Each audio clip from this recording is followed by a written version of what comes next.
Mics are on. Can I invite everybody to sit down, please?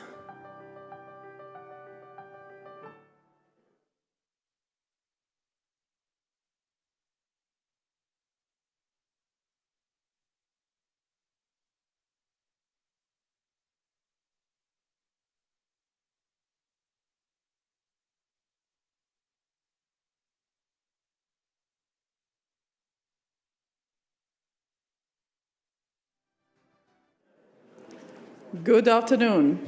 Buenos dias, Madrid. Excellencies, dear colleagues, commanders, ladies and gentlemen, Ukrainian friends, and the friends around the world. Many thanks for joining us today and joining us tomorrow, hopefully, at the only public part of this historical NATO summit in Madrid. A big thank you to the Spanish government and to our 4 think tank partners for creating this public event where we can openly discuss and align our thinking not only about the today, but about the tomorrow of our Euro-Atlantic space. Our leaders are meeting in Madrid at a pivotal time for our security. In 2010, NATO's strategic concept said that Euro-Atlantic area is at peace. Now, that is not the case. Russia's attack against Ukraine has shattered peace in Europe. Lives are lost, and peace is no more. It has caused food crisis. It has caused energy crisis. It affects everyone on our continent and beyond. The rules-based international order is under threat. So we as NATO, as the alliance of 30 countries, have taken decisions that are within our remit. And our leaders tomorrow and the day after tomorrow will affirm the alliance as the only transatlantic platform of cooperation on security and defense, where we jointly make the decisions how to deter and defend if necessary, but also how to adapt for the future in this more dangerous world. The heads of state and government will agree to strengthen deterrence and defense of the alliance and will affirm their support for Ukraine for the long term. They will agree the 2022 strategic concept, which will be the basis for the alliance's strategy in the years to come. Allies will boost cooperation with partners, enhance resilience, and sharpen NATO's technological edge, all underpinned by the necessary investments and by resourcing the alliance properly. In this critical juncture for our defense and security, and looking ahead at the long-term challenges, we have created this high-level dialogue today, this segment where we will look what the alliance and leaders and partners can do for the future generations, how the climate change affects us, and what decisions are taken. The Secretary General and His Majesty, the King of Spain, Felipe VI, will speak about it, and we will have a ministerial roundtable following it. Well, tomorrow we will look at all the other issues on the Alliance's agenda. Once again, I would like to thank our 4 think tank partners, the Royal Elcano Institute, the Atlantic Council, the German Marshall Fund, and the Munich Security Conference for the excellent cooperation. And I'm very welcome to see the best experts, top minds, because we need to align not only our leaders' thinking, but we also need to get your views, to know what our experts and publics are thinking and what contributions they have. With this, I would like to conclude this introductory part and give the floor to the President of the Royal Elcano Institute, Jose Juan Ruiz Gomez. Sir, you have the floor.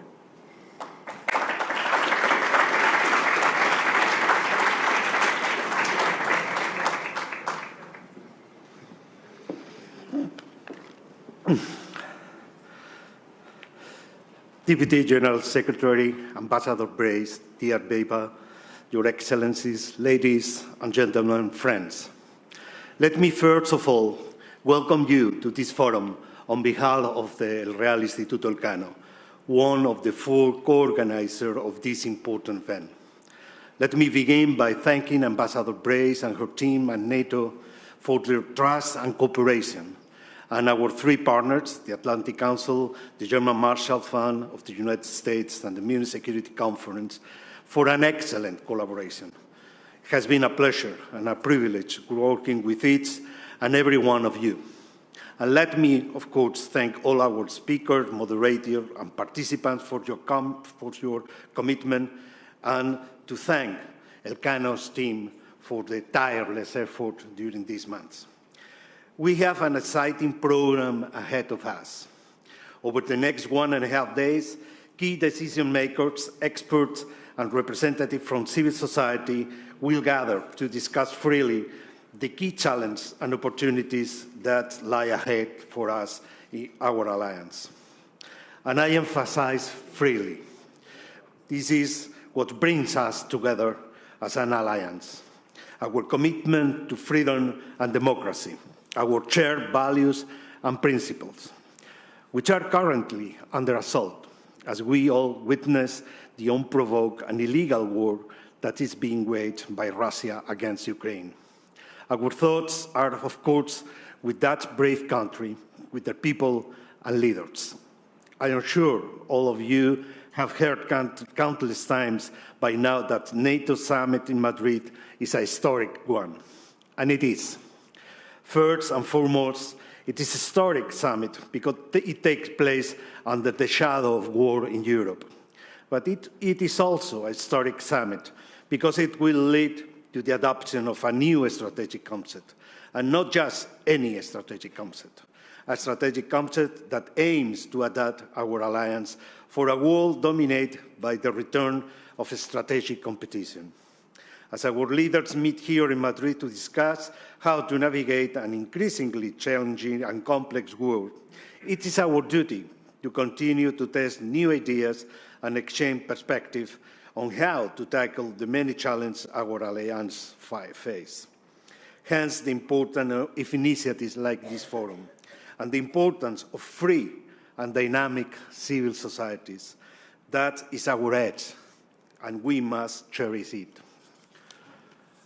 So I would like to thank you all again for your commitment and collaboration, and I hope you will enjoy the forum and your stay in our wonderful city, Madrid. Thank you very much for your attention.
Good afternoon, everybody. Once again, welcome to the NATO Public Forum. I'm very excited to welcome His Excellency, the Secretary General of NATO, to the podium.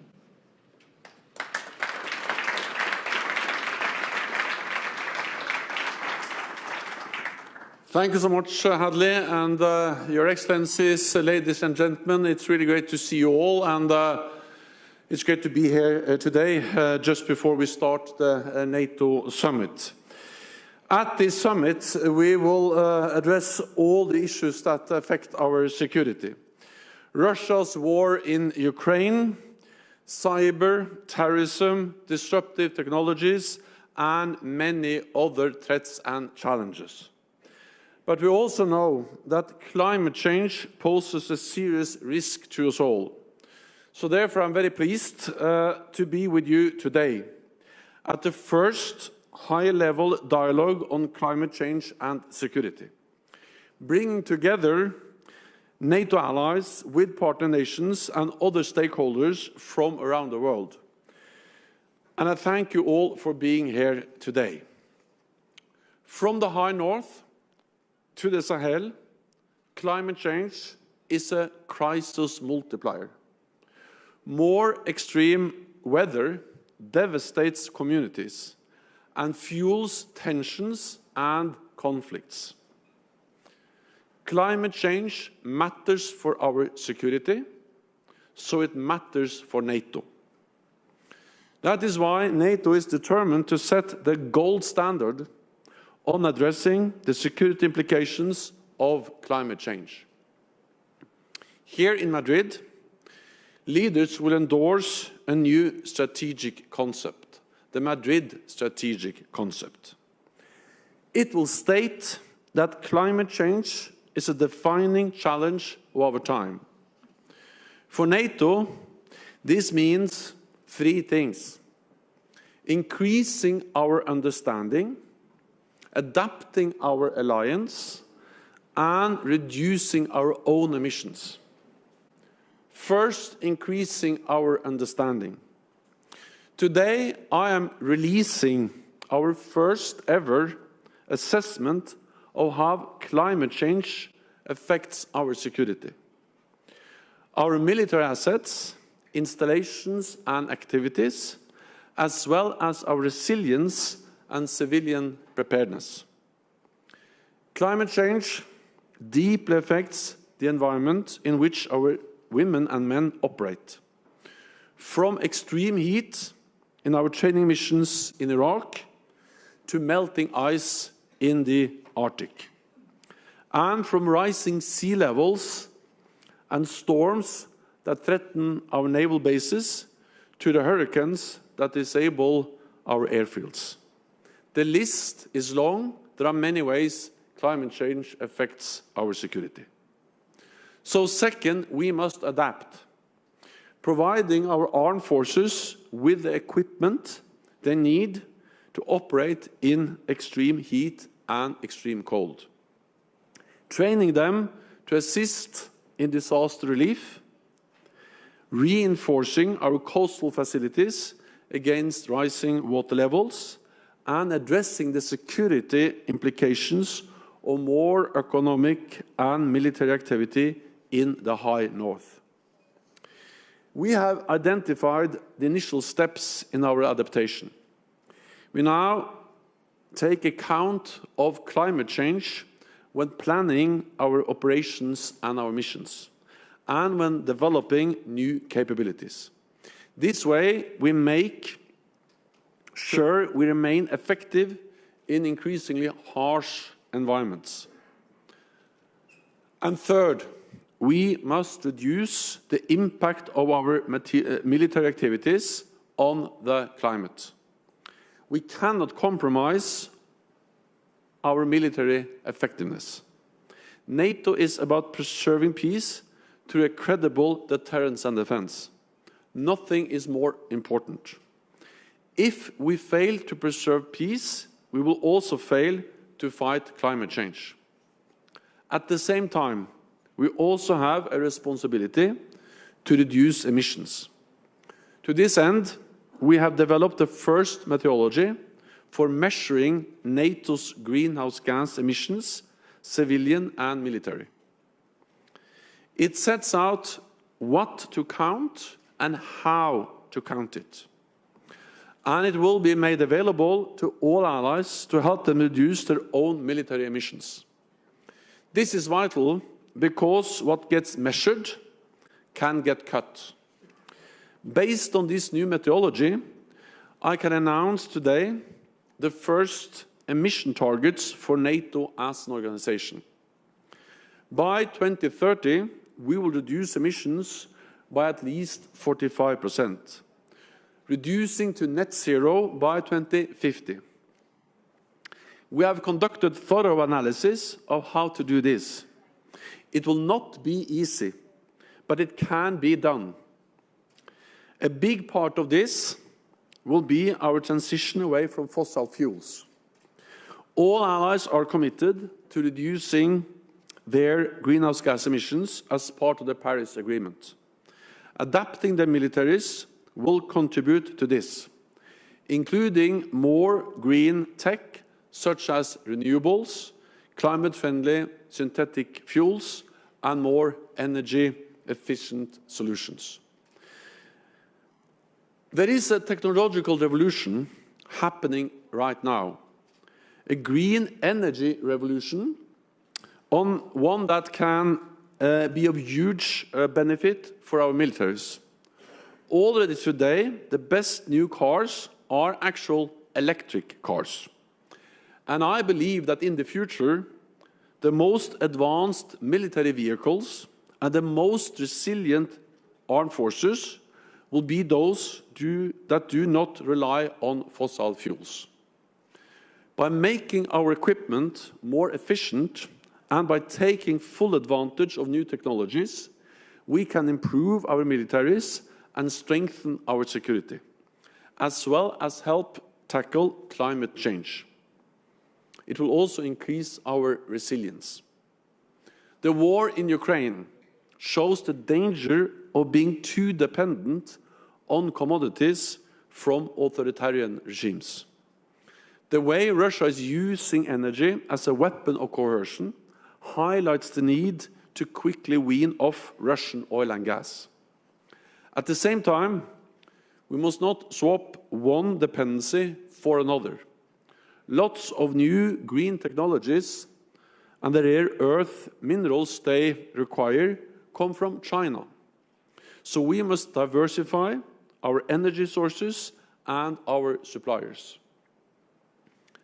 Another risk is creating a patchwork of incompatible systems, where all 30 NATO allies follow their own separate path towards energy security and adoption of new technologies.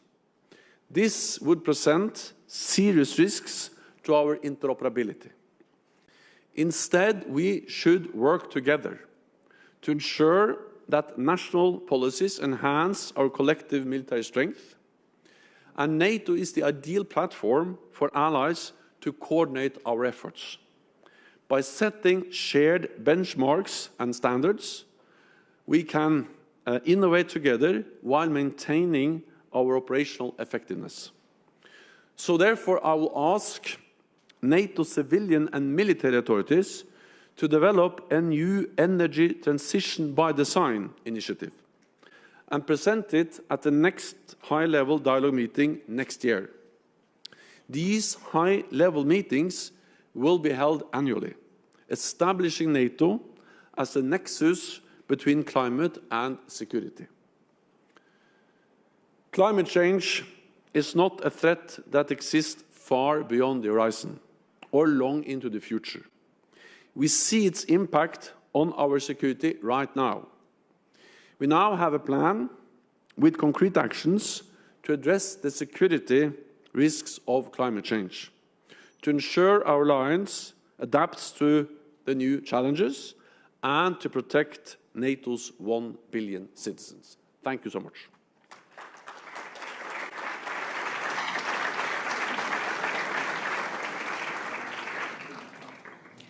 Secretary General, once again, welcome, and thank you so much for those remarks. It's fantastic to be here with you all today. My name is Hadley Gamble. I am the senior correspondent for CNBC News, covering politics and energy markets and how often they come together. Secretary General, in those remarks, essentially you were saying that energy security equals national security. It's a conversation that we've been having again and again, the two of us, for a long time now, even prior to the invasion of Ukraine. You mentioned that working together between NATO allies is essential in terms of tackling climate change and in terms of coordinating efforts. I want to float something with you. Over the last several days, we've heard the idea of an oil cap floated amongst G7 members, what that might look like. When you think about that a little bit more broadly, could NATO lead that conversation? Because essentially you've got to negotiate with the rest of the world here.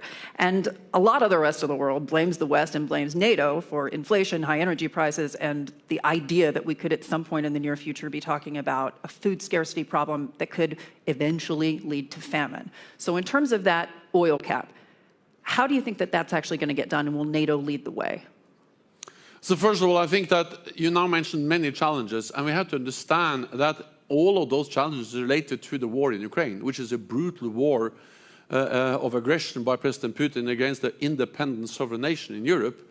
The reason for the consequences which impact global energy markets, global food markets, the responsibility for that is President Putin. I mean, you have to understand that it's not the easiest way to end all these problems is just to end the war and for President Putin to withdraw his forces and end attacking a sovereign independent nation.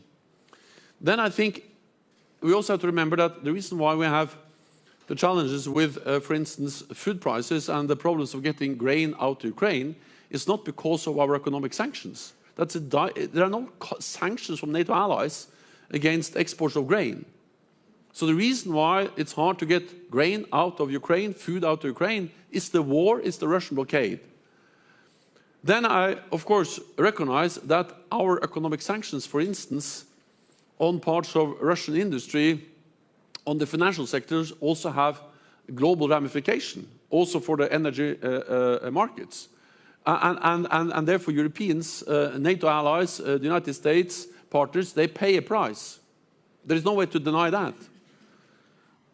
But that price is much lower than the price we will pay if Putin gets his way by using military force against an independent nation. It's about the price we have to pay for freedom, for upholding a rules-based international order, and ensure that the lesson President Putin learns from this war is that he will be rewarded by using this kind of brutal military force.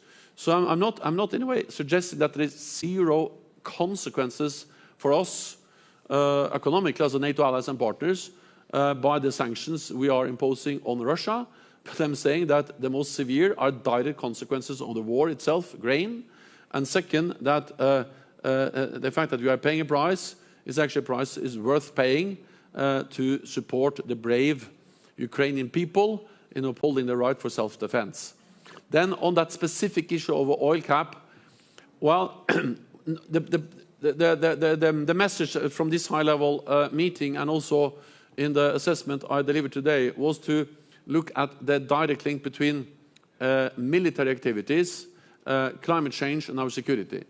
And therefore NATO will not be the forum to address something which is more directly related to the economic consequences of higher oil prices. So I would leave it to and I think it's also good that the G7 and other allies are engaging in those issues. We will focus on climate change and of course all the other core tasks of NATO, but the discussions on how to, what should I say, deal with the high energy prices, I think there are other platforms that are more suited for that than NATO. Secretary General, just as a follow-on to that, you mentioned in your comments authoritarian regimes. Were you referring to China, Russia, and perhaps OPEC members like Saudi Arabia and the UAE? So I referred to the fact that I have always believed in free trade. I still believe in free trade. I think that free trade actually fuels prosperity, growth. It's good for our economies, and division of labor has been key for economic development over centuries. At the same time, I think we need to realize that too heavy dependence on some specific commodities can create vulnerabilities for our free and open societies. And therefore, it's not as if free trade always promotes freedom. Actually, sometimes we have to be careful. And one example is too heavy dependence on gas from Russia. That was not obvious for everyone before Ukraine, but now it's obvious for everyone that the high dependence by European allies on imports of gas from Russia has made them vulnerable in a way they should never have been in the situation we are now with the brutal invasion of Ukraine. Second, I also believe that, of course, we should trade with China. China is the biggest, soon the biggest economy in the world. Trade with China has been important for many of our companies for prosperity, will be it also in the future. But we have to be aware of the same risks of too heavy dependence, for instance, on some rare earth minerals, which are key for many different technologies, including green technologies. We have to be aware of the risk of China controlling critical infrastructure. Not so many years ago, 2-3 years ago, it was a big discussion whether we should be concerned about Chinese control of 5G networks. Now I think everyone realizes that that is something that matters for our security. So we should not, in a way, in the shadow of the idea of free trade, open up and make our infrastructure vulnerable to Chinese control when we, for instance, speak about 5G networks. And then lastly, we should also realize the danger of too much what I would call naive free trade, if that leads to that we are sharing key technologies we are developing with authoritarian powers. So I'm not against trading with authoritarian countries. That will be the case, has been and will be the case in the future. But we need to be aware of the risks, the vulnerabilities, and therefore the work we now do in NATO to improve resilience, to increase awareness of these issues, and then in dialogue with allies in different ways, also ensure that we continue to be in favor of free trade, but we also have to have some limits and some guidelines on how to not create new vulnerabilities, as we have seen, for instance, with too high dependence on imports of Russian gas. Secretary General, when you think about this within the context of the current situation with regards to climate change and the energy transition, I just want to read you a couple of comments that we've heard in recent days, as quoted to CNBC. The CEO of Exxon discussing the current energy situation and saying that society is going to pay a very high price if governments and industries abandon fossil fuels too soon. The CEO of BP essentially saying that the world needs to back those who deliver the energy that the world needs today as well as tomorrow.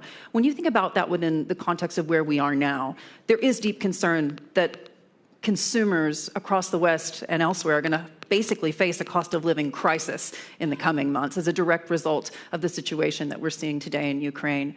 What is your message to the oil and gas community at this point? Are you willing, as NATO allies, to work with them through this transition? Should we be investing more money now, and not just renewables, but also fossil fuels today?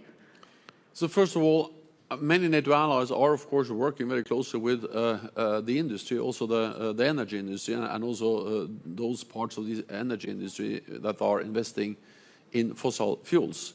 And what we see is that many of these companies, they're actually now also key in the transition away from fossil fuels. So I think a lot of the technology, the capital, the competence these companies have will be key for the transition away from fossil fuel. So demonizing them isn't the way forward? No, that's never the answer. But because the issue is that the question is not whether we have to move away from fossil fuels. There's no way we can achieve the goals we have set to reduce emissions of greenhouse gases, either by moving away from fossil fuels and or by developing technologies for carbon capture. And I think we have to do both. Then, of course, the high prices we see now, they are a big problem for ordinary households throughout the world. And again, poor people are more vulnerable than rich people because they are more able to pay for higher energy prices. Those who don't have so much, for them this is really, really a serious problem. I think the answer is to increase supply. And of course, what we have seen is that the high prices on oil and gas and also the cut in supply has to some extent led to that some countries are moving back to coal. That is bad for climate, but of course it reflects the desperate situation they are in. Hopefully, and I think that also will happen and is happening, and that is that increased prices on oil and gas will also then incentivize investments in also more energy efficient solutions, because you can reduce emissions just by finding more energy efficient solutions, even though you continue to use different types of fossil fuels, by investing in new types of energy, everything from biofuels to clean both energy and reduce emissions at the same time. You mentioned the backlash there. It's something that the UN Secretary General has also talked about, the risk of backlash because of the higher living costs. Essentially, power prices could take 3 to 5 years to fall back to lower levels, according to the CEO of Germany's largest power producer. There's a lot of speculation at this point about at a time in the near future, potentially as we move into the winter months, that you're going to lose the support of the public. What is NATO's strategy to ensure that that doesn't happen? To convey how important this fight is, and to convey how important it is that we support Ukraine. Of course, there is no way to deny that we pay a price, as I said. But you have to remember that by far the highest price is paid by the Ukrainian people and the Ukrainian armed forces. They're actually fighting every day. We see casualties, we see attacks on cities, on civilian infrastructure, on hospitals, on schools. So of course, I recognize that also people in NATO allied countries and partners see the consequences of the war because of higher energy prices, and I share those concerns, and as political leaders throughout the alliance, they are addressing that in different ways. But that's a very different situation than the situation people experiences in Ukraine, where they actually are killed and where we see atrocities and where people are afraid of their lives. So we have to put things in perspective. Second, and this is about a kind of moral and political obligation to Ukraine. But second, it is in our interest to support Ukraine. We support Ukraine partly because they are a close partner. We have worked with them for many years. But also because it will be our world, the world of NATO allies, will be more insecure if Putin wins this war. So it's in our security interest to make sure that Ukraine prevails as a sovereign, independent nation, and therefore we need to provide support as long as it takes, and the option has a much higher price than to pay price now to ensure that Ukraine prevails. Secretary General, walk us through how this looks from a hardware perspective. Are we going to see electric F-35s? I mean, where are we today in those types of prototypes? Also, I'm very careful predicting exactly what kind of electric vehicles or whatever. It may be not electric, it may be hydrogen, there may be fuel cells. There are different types of energy solutions. I will not be specific exactly on what will be the winning technology. What we see now, at least when it comes to vehicles, cars, is that electric is really on the offensive. It may be other technologies for more heavy vehicles, for instance, hydrogen. The experts have different views. I think the most important we can do is to support research, development, and price emissions. Because if we support the development of new technologies, if we put the price on carbon emission, it will become profitable to develop clean technologies. And then actually we'll leave to the industry to innovate and to find out exactly what is the best solution to the specific task, either to move big battleships or to move small cars or whatever that is. That's not for politicians, but that's for the industry to decide, and then offer those solutions to the military.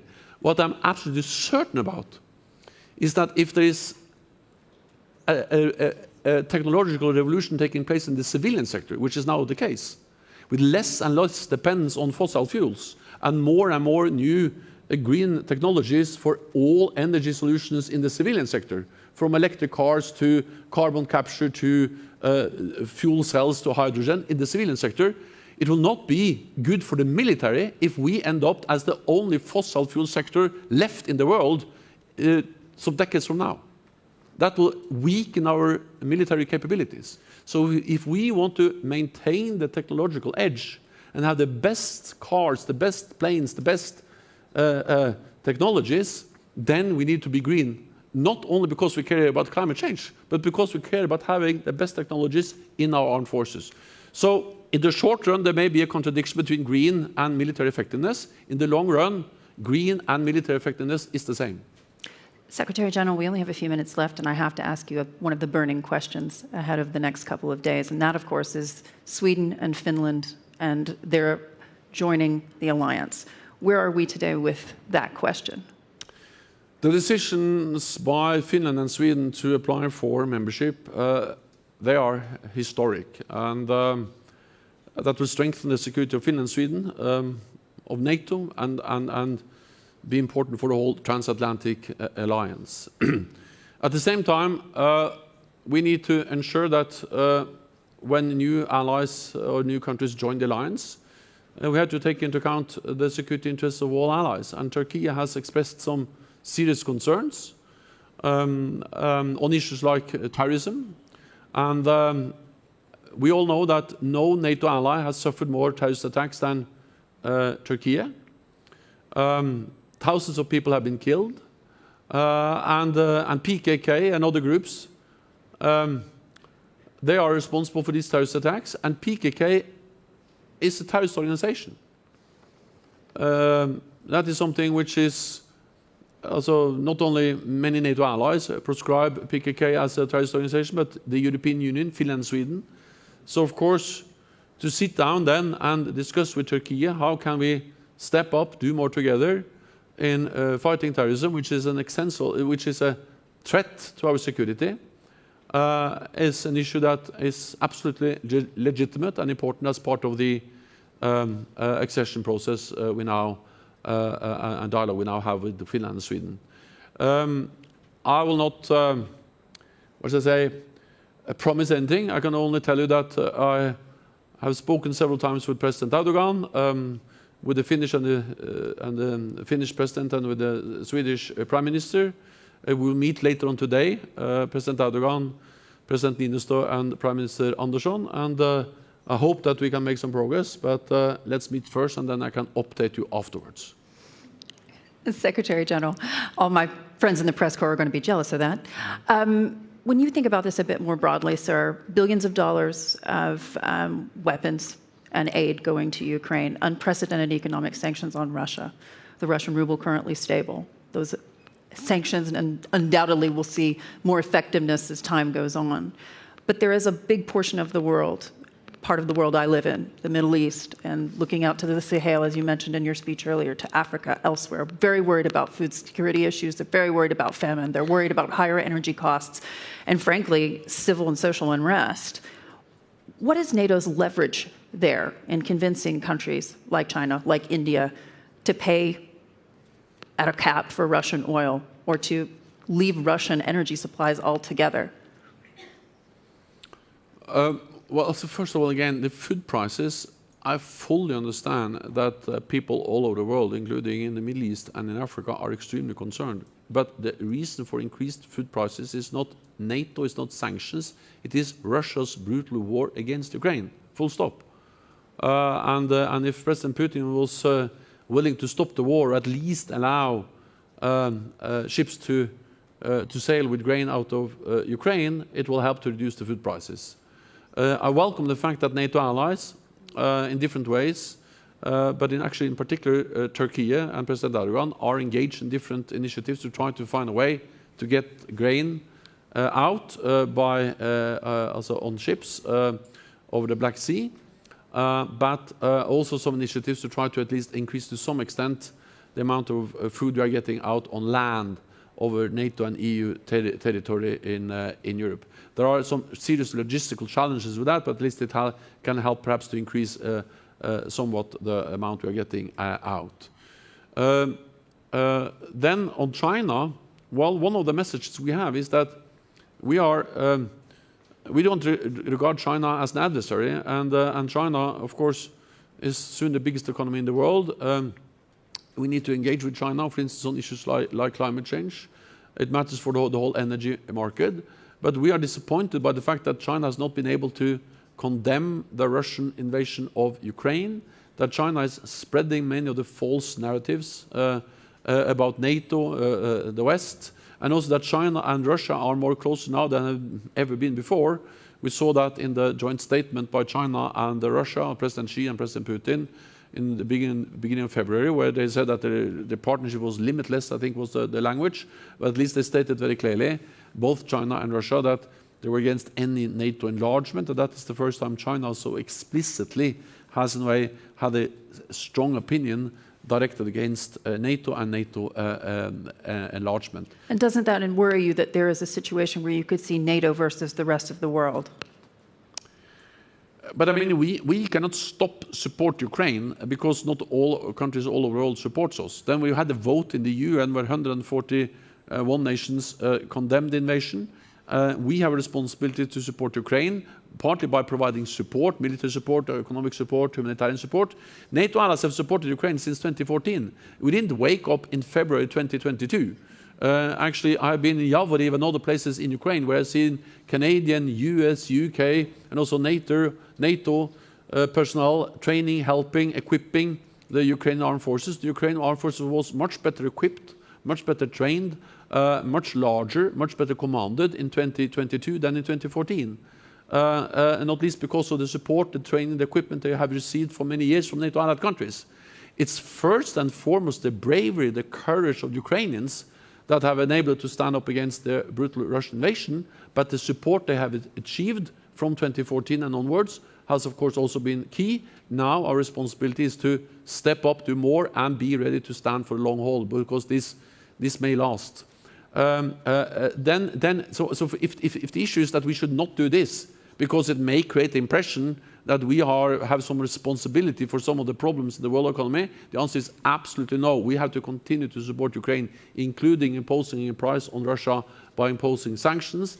And then we have to engage in dialogue, in public communications, to explain that the core problem is not the way we support Ukraine. The core problem is the unprovoked, unjustified war by President Putin against Ukraine. That's the problem. Secretary General, thank you so much for joining us. Thank you.